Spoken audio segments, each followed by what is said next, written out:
আসসালামু আলাইকুম। আজিজুল ইংলিশ স্কুলে আপনাদেরকে স্বাগতম।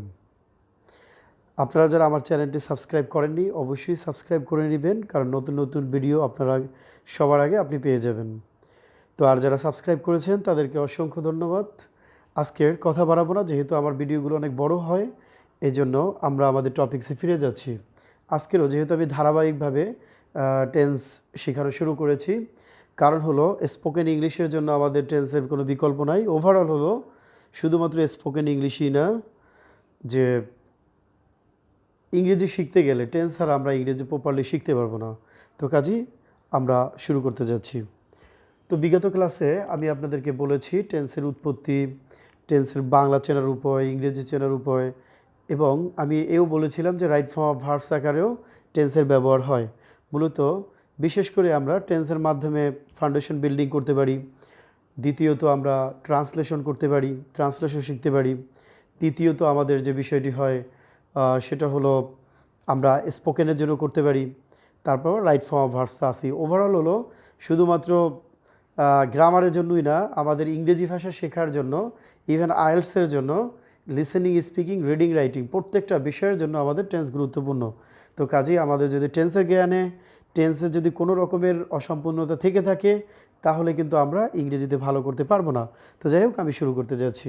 তো বিগত ক্লাসে আমি অনেক কিছুই বলেছি। আজকের মূলত এই যে টেন্সগুলো কোন কোন ক্ষেত্রে প্রেজেন্ট ইনডিফিনিট টেন্স ব্যবহার করা হয়, আসলে এই ক্ষেত্রে অন্য কোনো টেন্স ব্যবহার করা হয় না, শুধুমাত্র প্রেজেন্ট ইনডিফিনিট টেন্স ব্যবহার করা হয়। তাহলে চলুন আমরা দেখি। তো প্রথমত সাধারণভাবে যখন কোনো কাজ চলা বোঝায়, সাধারণভাবে যখন কোনো কাজ বোঝায় তখন প্রেজেন্ট ইনডিফিনিট টেন্স হয়। এখন সাধারণভাবে কি কাজ হয়, মানে সাধারণভাবে আমরা যে কাজগুলো বলে থাকি, যেমন আমরা যদি বলি আই ডু দ্য ওয়ার্ক, একদম সাধারণভাবে আমরা যে কাজগুলো করি, he is my brother, he is my brother, the wind blows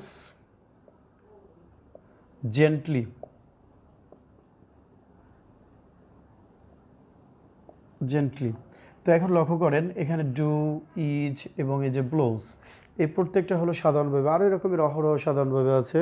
he is a doctor. আমরা এই যে সাধারণ কথাগুলো বলি, মূলত এগুলো আমরা প্রেজেন্ট ইনডিফিনিট টেন্সে ব্যবহার করে থাকি।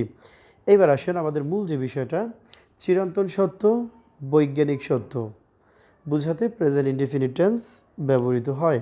তো এখন আমি একসাথে দুইটা বললাম, চিরন্তন সত্য এবং বৈজ্ঞানিক সত্য। এখন আপনারা খুব মনোযোগ দিয়ে দেখবেন। এখানে আমি দুইটা উদাহরণ লিখতেছি। যে নাম্বার 1 যে উদাহরণটা লিখব, দ্য আর্থ, দ্য আর্থ ব্র্যাকেটের মধ্যে to move, the earth to move round the San, round the সান। এখানে আমি একটা উদাহরণ লিখলাম। আর একটা উদাহরণ লিখব আমি, the sun rise in the east, the sun rise in the east. আমি এখানে দুটি উদাহরণ লিখলাম এবং দুইটাই প্রেজেন্ট ইনডিফিনিট টেন্সে হবে, কারণ চিরন্তন সত্য যদি বুঝে তাহলে প্রেজেন্ট ইনডিফিনিট হবে, এবং সায়েন্টিফিক সত্য যদি হয়, মানে সায়েন্টিফিক ট্রুথ যদি হয়, তাহলে প্রেজেন্ট ইনডিফিনিট টেন্স হবে। এখন আমাদের একটা বিষয়ে ভুল ধারণা প্রচলিত আছে, সেটা হলো আমরা বলে থাকি দি আর্থ মুভ রাউন্ড দ্য সান। মূলত এটাকে আমরা বলি যে ইউনিভার্সাল ট্রুথ। আসলে দেখেন, একটা সময় ছিল যখন পৃথিবীকে নিয়ে অনেক রকমের কল্পকাহিনী ছিল, মানুষ অনেক রকমের কথা বলতো। আমি এভাবে শুনেছি যে বলতো যে পৃথিবীটা হলো একটা গরুর শিংয়ের উপর, যখন এক শিং থেকে আরেক শিঙে যায় তখন ভূমিকম্প হয়, এভাবে প্রচলিত কথাগুলো ছিল। আবার কেউ কেউ বলে থাকতো যে পৃথিবীটা হলো একটা বিশাল থালার মতো। তো এভাবেই কিন্তু যুগ যুগ ধরে অনেকে অনেক কিন্তু কথা বলেছে। তো বিষয়টা হলো, এই যে একটা সময় উল্লেখ ছিল যে এভাবে বলতো যে পৃথিবী হলো সৌরজগতের কেন্দ্র, এবং পৃথিবীকে কেন্দ্র করে সৌরজগতের প্রত্যেকটি গ্রহ উপগ্রহ প্রদক্ষিণ করে। কিন্তু এই যে বিষয়টি দেখেন, এভাবে যুগ যুগ ধরে কিন্তু কথা চলে আসছে। এই বিষয়টি ভ্রান্ত বলে প্রমাণ করছে নিকোলাস কোপার্নিকাস নামের একজন দার্শনিক। তিনি প্রমাণ করছে যে না, পৃথিবীকে কেন্দ্র করে সৌরজগতের গ্রহ উপগ্রহ প্রদক্ষিণ করে না, বরং সূর্যকে কেন্দ্র করে পৃথিবী সহ অন্যান্য গ্রহ উপগ্রহ প্রদক্ষিণ করে। তো মূলত এই জন্যই এর নামটা হলো বৈজ্ঞানিক সত্য। আরও এর সম্পর্কে অনেক বলা যাইতো সায়েন্টিফিক ট্রুথ। তো তার মানে যখন আমরা সায়েন্টিফিক ট্রুথ করব তখন কিন্তু প্রেজেন্ট ইনডিফিনিট টেন্স হবে। আর আমি বিগত ক্লাসে আপনাদেরকে বলেছি যে যখন এই প্রেজেন্ট ইনডিফিনিট টেন্সই একমাত্র এস বাই এস ব্যবহার করা হয়, ডু ডাজ ব্যবহার করা হয়, অন্য কোনো টেন্সে কিন্তু ডু ডাজ কিংবা এস বাই এস ব্যবহার করা হয় না। তার মানে আমি এও বলেছি সাবজেক্ট যদি থার্ড পারসন সিঙ্গুলার নাম্বার হয় তাহলে ভার্বের সাথে এস বাই এস যুক্ত করতে হবে। আমি এরকমেরও বলছিলাম যে মূলত আমি আমরা হলো ফার্স্ট পারসন, তুমি তোমরা সেকেন্ড পারসন, বাকি যে আছে থার্ড পারসন। তাহলে দি আর্থ, আমি আমরা তুমি তোমরার মধ্যে নাই। তো কাজী এখানে দি আর্থ হলো সিঙ্গুলার, এই জন্য আমাদের ভার্বেরও সিঙ্গুলার করতে হবে, মানে ভার্বের সাথে এস বাই এস যুক্ত করতে হবে। তার মানে এখানে আমি রাইট ফর্ম অফ ভার্বস আকারে টেন্সের আলোকে in the lights off this tense I'm able to show you right form of verbs. So be careful and listen to my lecture. এখানে আমি যে বিষয়টি বলতেছি দি আর্থ টু মুভ, তার মানে এখানে আমরা কী লিখবো? মুভস। কারণটা হলো দি আর্থ হলো সিঙ্গুলার, এই জন্য মূলত আমাদেরকে ভার্বের সাথে এস বাই এস করা দরকার হয়েছে। একদম আপনারা যারা বিগিনার এবং ইংরেজিতে যাদের একদম বেসিক দুর্বল, মূলত আমি ভিডিওটি তাদের জন্য তৈরি করতেছি। আর আপনারা যারা ভালো পারেন আলহামদুলিল্লাহ, সমস্যা নাই, দেখলেও দেখতে পারেন, না দেখলেও সমস্যা নাই। তো the earth moves round the sun, তার মানে সায়েন্টিফিক ট্রুথ আমরা পেলাম। এরপরে দেখেন the sun rise in the east, আমরা কিন্তু জন্মের পর থেকে বোঝা শুরু করেছি, এরপর থেকেই আমরা লক্ষ্য করেছি যে সূর্য পূর্ব দিকে উদিত হয়। তো কাজেই এটা হলো ইউনিভার্সাল ট্রুথ। তো তার মানে আমরা এখানে আনসারটা লিখব rises, the sun rises in the east. তো এরপরে যদি আমরা বলি এভাবে আইস ব্র্যাকেটের মধ্যে টু ফ্লোট, দি আইস আমরা যদি বলি এভাবে FLOAT, float, the ice float on water. তো এখানে যদি আমরা এভাবে বলি দি আইস ব্র্যাকেটের মধ্যে টু ফ্লোট অন ওয়াটার, তার মানে এই যে বরফ পানিতে ভাসে, এটাও হলো বৈজ্ঞানিক সত্য। তো কাজী এটাও প্রেজেন্ট ইনডিফিনিট টেন্স, তার মানে আমরা আনসারটি লিখব আইস ফ্লোটস অন ওয়াটার।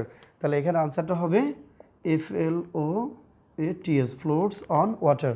আশা করি আপনারা বুঝতে পেরেছেন। এরপরে পরবর্তী যে বিষয়গুলো, এইমাত্র আমি বলেছি যে বিগত ক্লাসেও বলছিলাম যে প্রথমত সাধারণভাবে যখন সাধারণভাবে কোনো কাজ বোঝায় তখন প্রেজেন্ট ইনডিফিনিট টেন্স, যখন চিরন্তন সত্য বোঝায় তখন present indefinite tense, scientific truth বোঝালে প্রেজেন্ট ইনডিফিনিট টেন্স। এবার লক্ষ্য করেন যখন নিয়মিত কোনো কাজ বোঝাবে, কোনো রুটিন ওয়ার্ক বোঝাবে তখনও প্রেজেন্ট ইনডিফিনিট টেন্স। যদি আমি বলি এভাবে this train goes to Chittagong 6 days a week, যদি বলি this train go to Chittagong,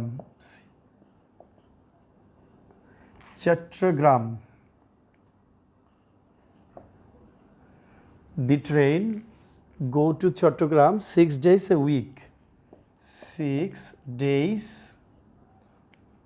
a week। তো এখন এখানে আমি যে সেন্টেন্সটা লিখলাম this train go to Chattogram 6 days a week, তার মানে এটা একটা রুটিন মাফিক কাজ। তো যখন রুটিন মাফিক কোনো কাজ হবে তখনও প্রেজেন্ট ইনডিফিনিট টেন্স। আর আমি পূর্বেও বলেছি যখন সাবজেক্ট সিঙ্গুলার হবে প্রেজেন্ট ইনডিফিনিট টেন্সের ক্ষেত্রে ভার্বের সাথে এস বাই এস যুক্ত করতে হবে। মানে বিষয়টা হলো যখন subject third person singular number হবে তখন ভার্বের সাথে এস বাই এস যুক্ত করতে হবে। তো কাজে এখানে আমরা আনসারটি লিখব গোজ। এবং আমি এও বলেছিলাম যে সকল ভার্বের শেষে ও, CH, AS, SS, SH, X এবং Z থাকবে, ওই সকল ভার্বের শেষে ইয়েস এবং অন্যান্য ভার্বের ক্ষেত্রে আমরা এস লিখতে পারি। তো এরপরে যে বিষয়টি যদি আমরা বলি যে হি ব্র্যাকেটের মধ্যে কাম হিয়ার এভরি ফ্রাইডে, আমরা যদি এভাবে বলি যে হি কাম হিয়ার এভরি ফ্রাইডে, তার মানে অভ্যাসগত কর্ম যদি বোঝায় তাহলে প্রেজেন্ট ইনডিফিনিট টেন্স হবে। তো যখন তার মানে সে প্রতি শুক্রবার এখানে আসে, তার মানে তার একটা অভ্যাসের এটা পরিণত হয়েছে, এই জন্য প্রেজেন্ট ইনডিফিনিট টেন্স হবে। তার মানে এখানেও আমরা আনসারটি লিখতে পারি he comes here every Friday. তার মানে এখানে আনসারটা হবে কামস হিয়ার এভরি ফ্রাইডে। আশা করি আপনারা বুঝতে পেরেছেন। এরপরে লক্ষ্য করেন, আমি এও বলেছিলাম যে প্রথমত সাধারণভাবে কোনো কাজ, তারপরে ইউনিভার্সাল ট্রুথ, তারপরে বলেছিলাম সায়েন্টিফিক ট্রুথ, তারপরে রুটিন ওয়ার্ক, এরপরে আমরা হ্যাবিচুয়াল ফ্যাক্ট পাইলাম। এরপরে যে বিষয়টি আমরা আমি বলতে যাচ্ছি সেটা হলো যে ঐতিহাসিক কোনো সত্য ঘটনা যদি বোঝায়, ঐতিহাসিক কোনো ঘটনা সত্য ঘটনা বোঝাবে, মানে ঐতিহাসিক বলতে যেটা পূর্বে ঘটেছে সত্য, এরকমের যদি কোনো কিছু বোঝায় তাহলে প্রেজেন্ট ইনডেফিনিট টেন্স হবে। যদি বলি আকবর ব্র্যাকেটের মধ্যে to ascend Akbar ascend the throne at the age of 13. Akbar ascended the throne at the age of 13.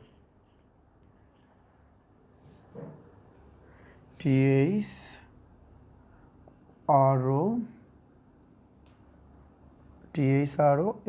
throne at the age of 13. তো এখন আপনারা বিষয়টি লক্ষ্য করেন, যেহেতু লেখা এবং বলা এই দুটো একসাথে চালাইতে গেলে একটু প্রবলেমের সম্মুখীন হতে হয়। তো এখন যে বিষয়টি আমি বলতেছি, ঐতিহাসিক কোনো সত্য ঘটনা যদি বুঝায় তাহলে প্রেজেন্ট ইনডিফিনিট হবে। যেমন আকবর 13 বছর বয়সে সিংহাসনে আরোহণ করেছিলেন, এটা কিন্তু একটা অতীতের কাহিনী, কিন্তু অতীতের কাহিনী হওয়া সত্ত্বেও এটা সত্য কাহিনী, এই কারণে প্রেজেন্ট ইনডিফিনিট টেন্স হবে। আর এইটা মূলত গ্রামারবিদ্যা এই কারণে প্রেজেন্ট ইনডিফিনিটে করে, এই অতীতের যে বিষয়টা এটা বর্তমানে প্রাণবন্ত হয়, এটা খুব মানে জীবন্ত হিসেবে, প্রাণবন্ত, দ্যাট মিন্স এটা জীবন্ত হয়ে যায় কথাগুলো। তো এই কারণে মূলত গ্রামারবিদরা এই যে ঐতিহাসিক কোনো সত্য ঘটনা প্রেজেন্ট ইনডিফিনিট টেন্সে ব্যবহার করে। তো কাজেই এখানে যদি আমরা লক্ষ্য করি যে আকবর ব্র্যাকেটের মধ্যে to ascend the throne at the age of 13, তার মানে এখানে টু তো বাদ যাবে, এখানে হবে কি ascends, Akbar ascends the throne at the age of 13। তার মানে আমরা এখানে আনসারটা লিখতে পারি Akbar ascends the throne at the age of 13। আশা করি আপনারা বুঝতে পেরেছেন। এরপরে আমরা যদি বলি সুলতান মাহমুদ আপনার কাহিনী আপনারা অনেকেই জানেন। সুলতান মাহমুদ ভারতবর্ষ 17 বার আক্রমণ করেছিল, তার মানে এটা কিন্তু একটা ঐতিহাসিক সত্য। তো আমরা যদি বলি সুলতান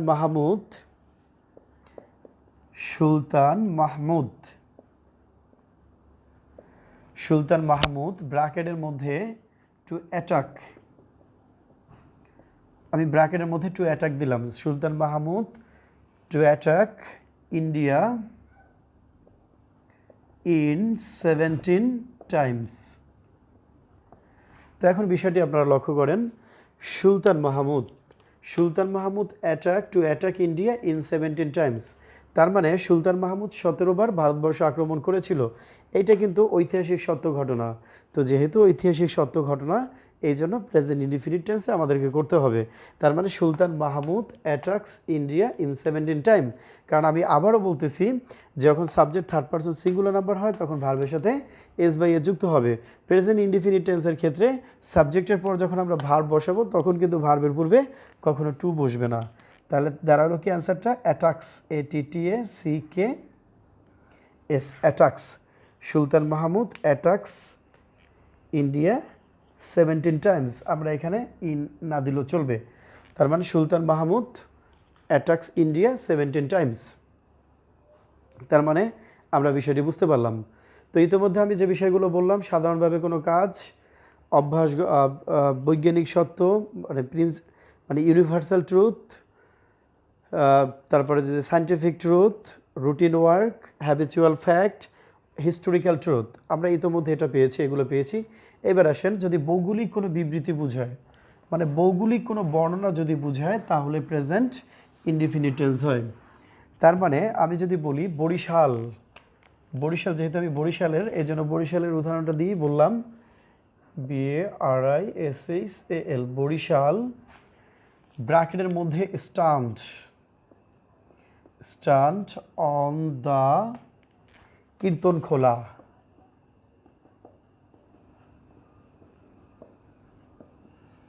কীর্তনখোলা। তো এখন আপনারা লক্ষ্য করেন যে Barishal stand on the Kirtankhola, যদি আমরা ঢাকার কথা বলতাম Dhaka stand on the Buriganga. তার মানে আমরা কিন্তু এভাবে ভৌগোলিক বর্ণনা দিতে পারি, বা আপনারা যে কোনো জায়গার এভাবে বর্ণনা দিতে পারবেন। যে কোনো পরিবেশের, ভৌগোলিক পরিবেশের বর্ণনা দিতে গেলে সেখানে কিন্তু পাস্ট ইনডিফিনিট টেন্স বা পাস্ট টেন্সে হবে না, প্রেজেন্ট ইনডিফিনিট টেন্সই আমাদের করতে হবে। তার মানে বরিশাল ব্র্যাকেটে আসছে, যদি আমরা টু স্ট্যান্ড দিতাম তাহলে যে আনসারটা হবে, শুধু স্ট্যান্ড দিয়েছে তাতে একই আনসার হবে। তার মানে Barishal stands on the Kirtankhola, এখানে আনসারটা হবে স্টার্নস, কারণ আমি পূর্বেও বলেছি বরিশাল হলো সিঙ্গুলার, এই কারণে মূলত ভার্বের সাথে এস বাই এস যুক্ত হয়েছে। তার মানে আমরা ইতোমধ্যে অনেকগুলোই পেলাম, ভৌগোলিক বর্ণনাও পেলাম। এরপর আসি কবি সাহিত্যিক কিংবা কোনো লেখকের বক্তব্য যদি বোঝায়, কবি সাহিত্যিক কিংবা লেখকের বক্তব্য যদি বোঝায় তাহলে প্রেজেন্ট ইনডিফিনিট টেন্স হবে। কি বললাম এইমাত্র আমি, যে কোনো কবি সাহিত্যিক কিংবা লেখকের বক্তব্য যদি বোঝায় তাহলে প্রেজেন্ট ইনডিফিনিট টেন্স হবে। যেমন আমরা যদি বলি যে রবীন্দ্রনাথ ট্যাগরের একটা উদ্ধৃতি দেই, যে এভাবে অনেকগুলো উদ্ধৃতি দেওয়া যাবে। Rabindranath Tagore says, give back the forest, take your town. তার মানে আমরা এভাবে বলতে পারি, এখানে কি অনেক বছর আগে কিন্তু তিনি উক্তিটি করছেন, তারপরে present indefinite tense. Goldsmith একজন বিখ্যাত দার্শনিক, তিনি বলেছেন handsome is that handsome does. তার মানে এভাবে John Keats says truth is beauty, beauty is truth. আমরা কিন্তু এভাবে উল্লেখ করতে পারি। যদি আমরা বলতাম, এখানে যদি লিখি যে জন কিটস, এবং জন কিটস কিন্তু ইংরেজি সাহিত্যের একজন রোমান্টিক কবি এবং অকাল প্রয়াত কবি, এবং এই যে John Kitts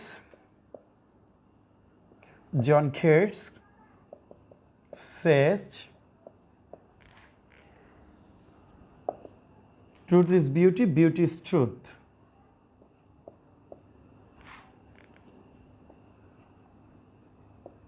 truth is beauty,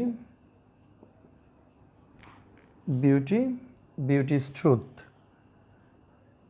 beauty is truth. আমরা সবাই জানি উদাহরণটা, এই জন্য আর বাকিটা লিখলাম না। Truth is beauty, beauty is truth.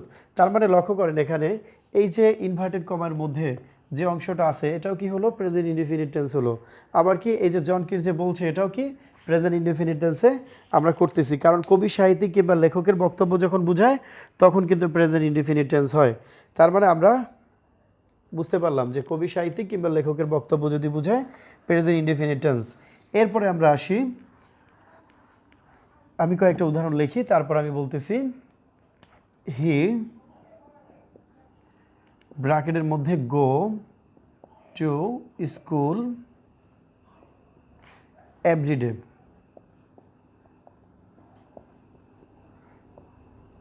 Everyday. এরপরে আমরা যদি বলি দে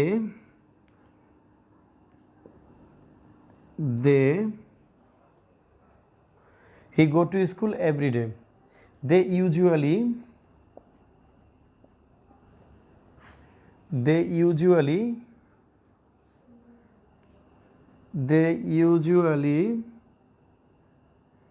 play football,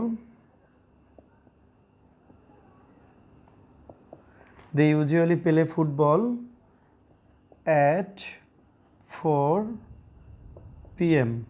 আমরা যদি এভাবে বলে থাকি, এরপরে যদি আমরা বলি এভাবে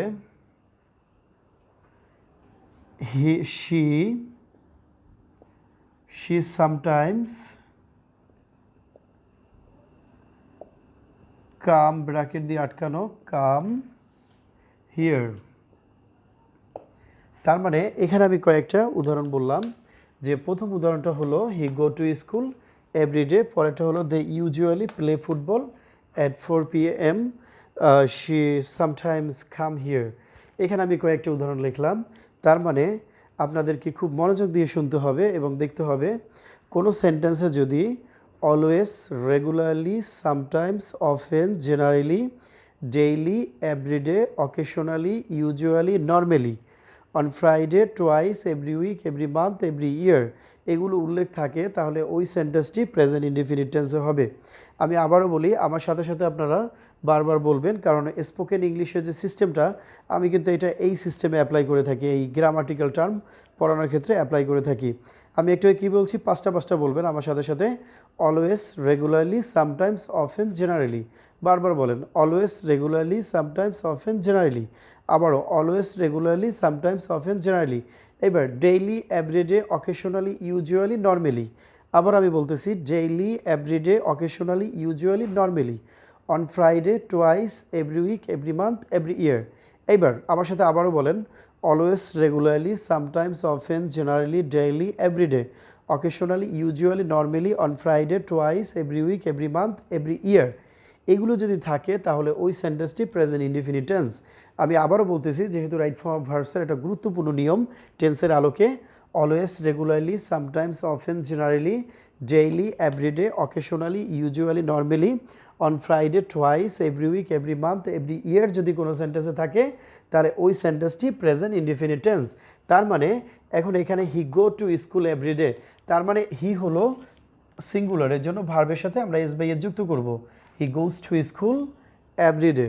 দে usually play football at 4 PM। Play usually আছে, তার মানে প্রেজেন্ট ইনডিফিনিট টেন্স। আর আমরা জানি প্রেজেন্ট ইনডিফিনিট টেন্সের subject third person singular number হয়, তাহলে ভার্বের সাথে এস বাই এস যুক্ত করতে হয়। কিন্তু যদি থার্ড পারসন প্লুরাল হয়, তাহলে তার আমরা ভার্বের সাথে এস বাই এস যুক্ত করব না। তবে একটা বিষয় মনে রাখবেন, আমার রাইট ফর্ম অফ ভার্বসের ডেসক্রিপশন বক্সে আমার অনেকগুলো লিঙ্ক দেওয়া থাকবে অন্যান্য ভিডিওর, আপনারা দেখে নেবেন।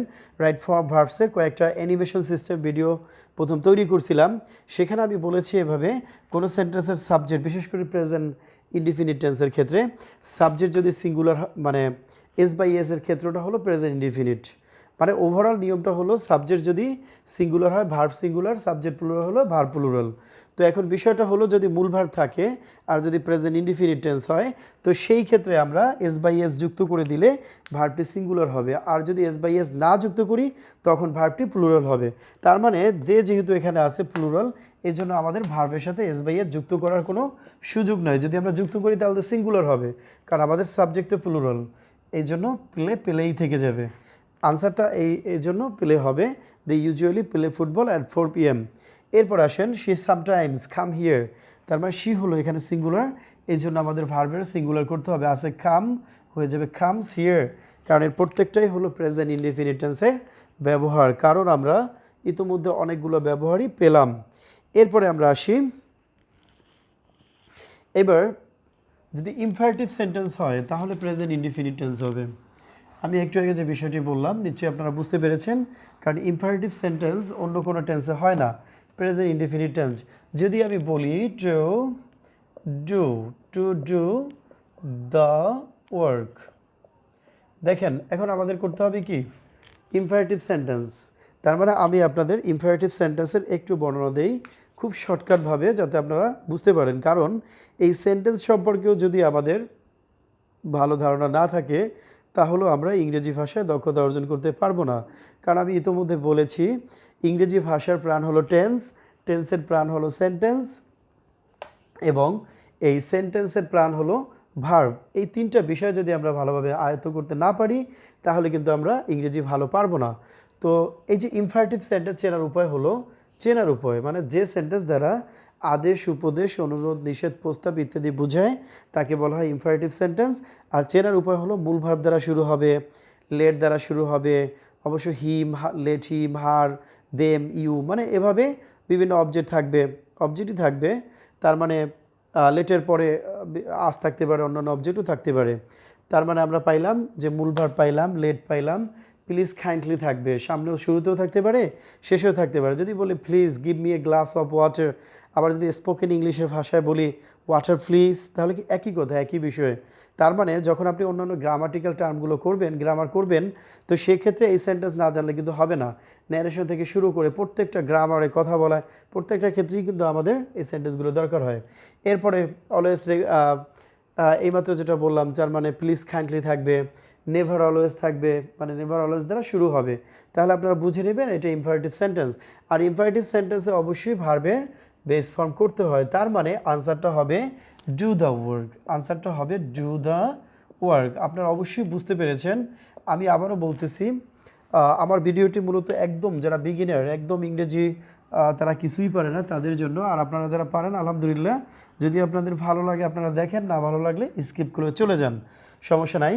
আচ্ছা, এরপরে যে বিষয়টি যদি আমি বলি যে লেট হিম সে, এখন এই সেতে ব্র্যাকেট আছে, লেট হিম সে। তো এই যে একটু আগে বলেছি আমি, লেটের পরবর্তী ভার্বের বেস ফর্ম হবে, লেটের পরবর্তী ভার্বের বেস ফর্ম হবে। তার মানে পরবর্তী ভার্বের মানে বিষয়টা হলো এরকমের যে লেটের পরবর্তী ভার্ব প্রেজেন্ট ইনডিফিনিট টেন্স হয়।